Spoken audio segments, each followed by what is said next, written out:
Hi,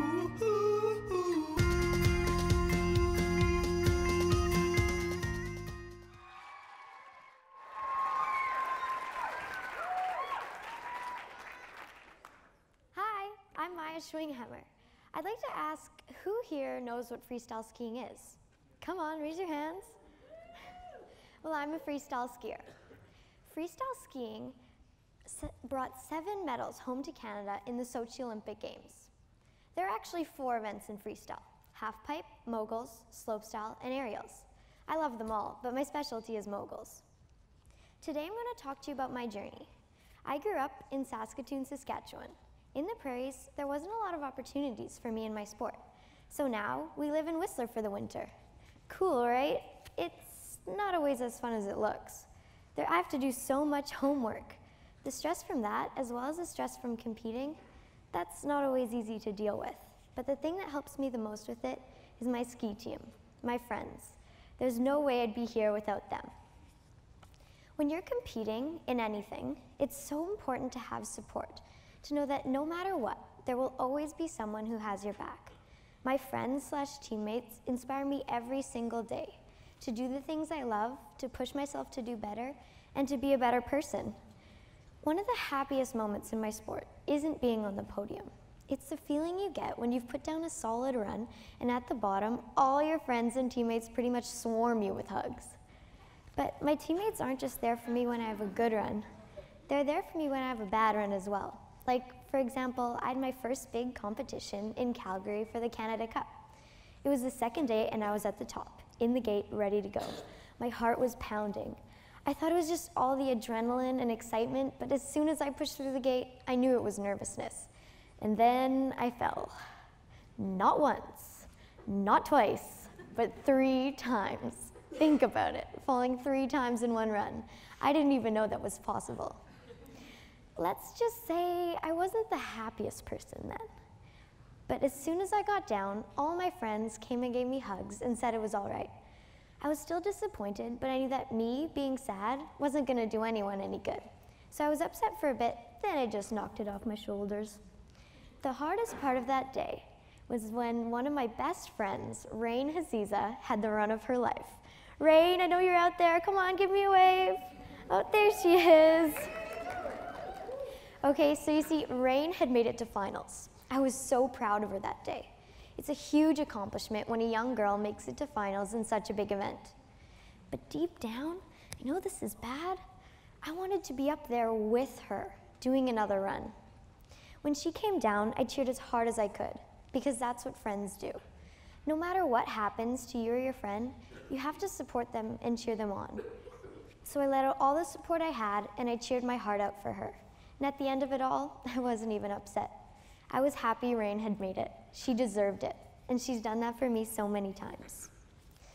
I think in everything you do, you have to do it the very best you can. Because when you do something amazing, it inspires others to do the same. It's like a huge train. I always find myself doing something the best I can when others are watching, because I know I want to show them what I can do. And then when the younger girls and boys are watching me, I always try my best because I know that they look up to me.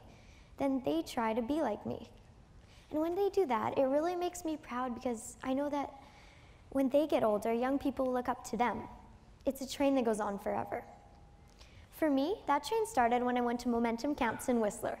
It's the most amazing summer camp ever. That's where I got the charge of inspiration. That's where I found out that I wanted to ski for the rest of my life. Sometimes, when you're competing, it's hard to remember why you're doing what you're doing, putting yourself out on the line. There's an infinity of things that could happen.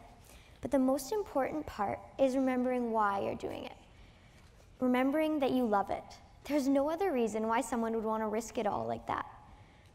For me, when I'm in the start gate, ready to go, I remember why I'm doing it. I remember that I love it. I say to myself, show them how much you love it. And then I go, and I show them. And it doesn't always have to be a sport. You can have that kind of love for anything. Music, school, or volunteering. As long as you're doing something you love, you can conquer the world. And that's what I feel when I'm coming down the course. I feel free. I feel like I can let it all out. And when I feel that, I know that this is where I belong, and this is what I'm meant to do. I think it's pretty cool that I get to share this experience with my teammates as well. Yeah, they're my teammates, but they're also my closest friends. We train together, we ski together, we compete together. I think it's amazing to be able to support each other in everything we do. I call it the power of the posse. The reason I like competing so much is because I love the feeling of proving to myself that I deserve to be on the podium. I'm going to work really hard to make the Canadian national freestyle team. I've dreamt about it so many times, and one day I'm going to go to the Olympic Games. But there's always going to be those bad days. I think of it as just another brick in the wall. Just something you have to break through before something good happens. You have to believe that after the rain comes the rainbow. And this can happen to anyone. You can have a bad day, but you just have to remember that everything is going to be okay. I think it just makes us more human. We make mistakes, we learn from them, and it's the learning from them that helps us to be better people. And there's one person who made it all happen for me. Her name is Tammy Bradley. When I was 9 years old, on a family ski trip in Whistler, she told my dad, "Hey, why don't I ski with Maia for a day?" A couple days later, I was competing in the local mogul competition. And what do you know? I got 3rd place. Tammy has coached me ever since. She's my inspiration. She's the one who gave me the passion to ski and push myself to the limit. Now she coaches me as well as the aspiring young athletes of Whistler, BC. Without her, I never would have reached my goals. I wouldn't be the person I am today. So thank you, Tammy, for being my coach, and thanks everyone for listening.